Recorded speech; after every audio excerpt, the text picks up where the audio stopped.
جمیل صاحب اب ذرا سفارتی محاذ پہ آ جاتے ہیں۔ وزیر خارجہ موجود ہیں اس وقت چائنا میں بیجنگ، اور وہاں پر ملاقات ہوئی۔ اس دورے کی سگنیفیکنس کیا ہے؟ اور پھر ظاہر ہے کہ بیجنگ کی جانب سے جنگ بندی کا مطالبہ کیا گیا ہے، لیکن یہ مطالبہ اور امریکہ کی جو فرٹیلائزر کے حوالے سے پریشانی ہے وہ کیسے کوئنسائیڈ کرتی ہیں آپس میں؟ نہیں دیکھیں، چائنا کا دورہ تو اس پورے ایکویشن میں چائنا ایک بہت بڑا اسٹیک ہولڈر ہے، اور چائنا کا اس پورے خطے میں سب سے بڑا اسٹیک ہے۔ 1.5 ملین آئل بیرل جو ہے وہ ہر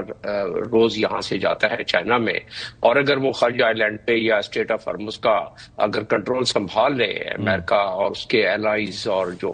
کچھ ممالک سنبھلے بیٹھے ہیں اس کے خلیجی ممالک کہ جی ہمیں بھی ساتھ ملائیں، کیونکہ ہمارا جو ابو موسیٰ اور گریٹر تھوم اور لیسر تھوم جو ہے وہ ہم سے 60 کی دہائی میں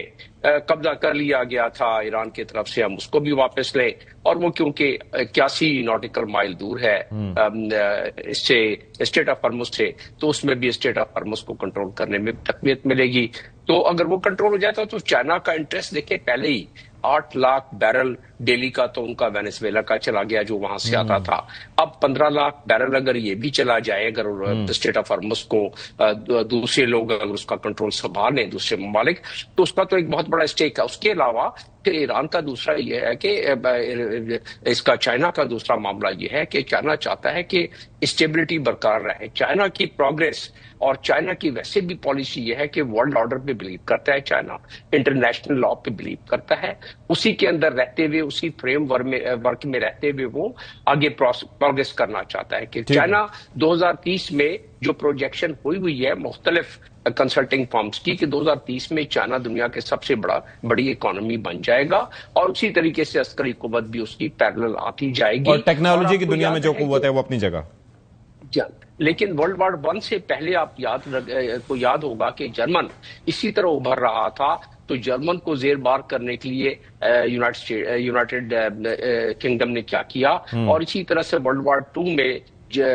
جس طرح کے جاپان ابھر رہا تھا اور وہ سمندروں میں جب اس نے چیلنج کرنا شروع کیا امریکہ کو، تو اس کے بعد ورلڈ وار 2 کا سلسلہ شروع ہو گیا۔ کولڈ وار کا سلسلہ ہمیں پتہ ہے کہ جب سوویت یونین اپنی طاقت پکڑنے لگا، تو پھر جو اس پورے خطے میں اس وقت سیکیورٹی پیراڈائم ہے، ایک تو بالکل جو سامنے جو سطحی طور پر اور ویسے نظر آ رہا ہے جو امیڈیٹ ٹارگیٹس ہیں وہ تو اسرائیل کی ایک دیرینہ خواہش تھی، اس نے کسی نہ کسی طریقے سے ڈونلڈ ٹرمپ کو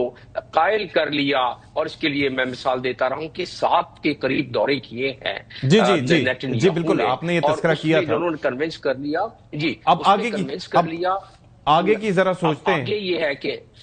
چائنا جو ہے جب اس ایکویشن میں آتا ہے تو ایران کا کمفرٹ لیول بڑا بڑھ جاتا ہے۔ ایران کو جو 15 نکات دیے گئے ہیں، ظاہر ہے 15 نکات تو اس نے ریجیکٹ کر دیے ہیں، اور 15 نکات کا تو ویسے بھی ماننا میں سمجھتا ہوں کہ بہت اللاجیکل ہوگا، اور وہ دیا ہی اس لیے ہے کہ کوئی بارگین ہو سکے۔ اسی طرح 5 نکات جو ایران نے دیے ہیں، تو اس میں جب تک ایران اس ایکویشن میں چاہے وہ بیک گراؤنڈ میں یا سامنے آ کے شامل نہیں ہوگا، اس وقت تک ایران کا کمفرٹ لیول وہ نہیں۔ یہ بڑا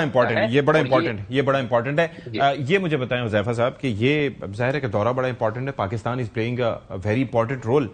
اور ظاہر ہے کہ اس کے اندر انڈیا بڑا پریشان ہے۔ یہ بھی ایک آپ دیکھیں نا کہ ان کی جگ ہسائی ہو رہی ہے، اور وہ غیر سفارتی زبان استعمال کرنے تک آ گئے۔ کا بیان آیا جی اب ہم تو ریپیٹ بھی نہیں کرنا چاہتے، لیکن پہلے وہ یوکرین کے معاملے میں وہ خود کیا کر رہے تھے وہ بھی ایک سوال ہے۔ تو ایسے میں ظاہر ہے کہ چیلنجنگ بھی ہے پاکستان کے لیے، ذمہ داری بھی ہے، اور پھر امریکہ اور اسرائیل کی انپریڈکٹیبلٹی بھی۔ تو کیسے ہم اس کو ٹریڈ کر رہے ہیں؟